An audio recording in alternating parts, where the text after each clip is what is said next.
তাড়াতাড়ি নিচে নেমে পড়ি, যাই দেখি মা কি করে। আরে তুমি রান্না করছো? আজকে তো আমি অনেক তাড়াতাড়ি ঘুম থেকে উঠে পড়লাম, অনেক বেশি মজা লাগছে। হ্যাঁ হ্যাঁ, ভালোই হয়েছে, আজকে কিন্তু তুই অনেক তাড়াতাড়ি উঠেছিস। আর আজকে তো তোর স্কুল আছে, নিউ স্কুল, তো ভালোই হইল। কি মজা, আজকে আমি আমার স্কুলে যাব। সো মা, আমি তাড়াতাড়ি গিয়ে এখনই ফ্রেশ হয়ে আসছি। মা, আমি আমার খাবারটা দাও। ইছি, তো মা, তোমার আমার জন্য এগুলো কী খাবার রান্না করছো? আরে তুই আজকে প্রথম স্কুলে যাবি, তারপর নতুন স্কুল, তার উপর দিয়ে ডিম খাবি। ডিম খেলে মেধা শক্তি বের হয়, তার কারণে তো আমি তোকে দিয়েছি ডিম। নাকি আমি তোকে ডিম দিতাম?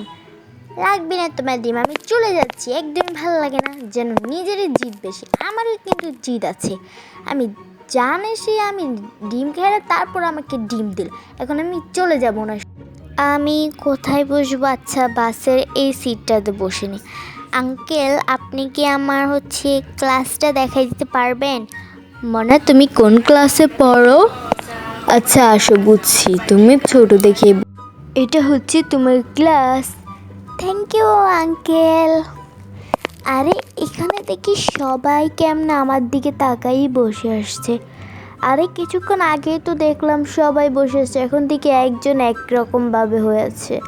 আচ্ছা যেটাই হোক, এখানে আমার কি দরকার এগুলা ভেবে। ফাইনালি ঘন্টা দিল, এখনই ম্যাম আসবে, ক্লাস করব। হ্যালো বাচ্চারা, গুড মর্নিং। তোমরা সবাই কেমন আছো? আশা করি ভালোই আছো। আরে এই বাচ্চারা দেখি এরকম করছে। এই তোদের আবার কম না? তোরা ক্লাসে কি মনোযোগ নেই?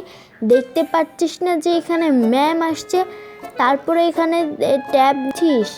দাঁড়া, তোদের আজকে মজা দেখবো। এই যে তোর মা বাবা কি বলবে আমি তা দেখি না, তোর ট্যাবটা এখন আমি ভেঙে দেবো। যেহেতু ট্যাব এখন মজা লাগলো, ট্যাবটা তো ভেঙে গেল। আরে তুমি কে? ক্লাসে নতুন এসেছি। হ্যাঁ, দেখে তো মনে হচ্ছে তাই তুমি নতুনই এসেছো। আচ্ছা, আমার নাম এই তোমরা সবাই বোর্ডের সবগুলা পড়ো। এভাবে অনেক দিন কাটতে থাকলো। একদিন স্কুলে সত্যি অনেক মজা লিখতে। বাচ্চারা, কালকে তোমাদের স্কুলে এক্সাম, তো তোমরা সবাই ভালো করে প্রিপারেশন নিয়ে, আমি আশা করি তোমরা ভালো করে পড়া লেখা করে আসবে। তো আমার কথাটা এতটুকুই ছিল, আর কিন্তু লেসন সবগুলাই পড়ানো হয়েছিল। আচ্ছা, এর জন্য এতটুকুই। পরীক্ষার দিন দেখাও। পরীক্ষার দিন রান্না লিখতেছিল। এটা কত মজা লিখতে। আরেক দিয়ে সবাই একজনে খিদে লেগেছে যেন এটা আস্তে আস্তে করে সবাই তখন ম্যামের কাছে কাগজ জমা। তখন লাস্টে ম্যাম, এই নিন আমার কাগজ, এখন যাচ্ছি। Result day to school. কি রে, তোর কি? আর তুমি তো নতুন এসেছো, ভাল। আর তোমাকে একটা কথা বলি, আমি না স্কুলে আবার দিছি, আমি সবার টপিক করবো, দেখো তো।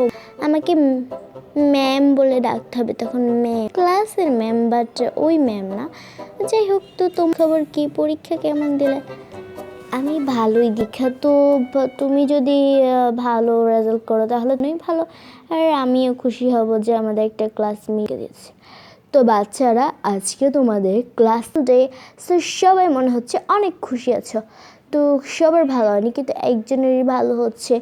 তো যে এখন আর কথা না বাড়িয়ে চলো সরাসরি রেজাল্টের দিকে যাই। এখন রেজাল্ট দেওয়া শুরু। প্রথমেই তোমাকে দিব, এই নাও তোমার রেজাল্ট। করলা, এত ভালো করেছো যা বলার। লাস্টে আমি তোমার তুমি এত ভালো করেছো যা। তুমি হলে এবারকার পরীক্ষার। তুমি একদমই ভয় পেও না, তুমি জাস্ট কাগজটা দেখো। আর আমি জানতাম যে তুমি পাস। তোমাকে পথর দেখে আমার অনেক বেশি গর্ব হয়েছিল। এখান দিয়ে সবাই ফেল করে সবাই আফসোস করতে থাকলো আর কান্না করতে থাকলো। আর এখানে কি মজা, আমি ফার্স্ট হয়েছি, আমার তো অনেক ভালো লাগছে। মা দেখো আমি ফার্স্ট হয়েছি, স্কুলে সবাই ফেল করেছে কিন্তু আমি ফার্স্ট হয়েছি। আমি জানতাম তুমি ফার্স্টই হবে, আমি তার কারণেই তোমাকে ওই দিন আর ডিমটা খাওয়াইনি। তো বন্ধুরা, তোমাদের কাছে আজকের এই গল্পটি কেমন লেগেছে অবশ্যই কমেন্ট করে জানাবা। আর এই গল্প থেকে তোমরা কী বুঝেছো অবশ্যই কমেন্ট করে জানাবা। আমি যেটা বুঝাতে চেয়েছি সেটা আশা করি তোমরা বুঝতে পেরেছো।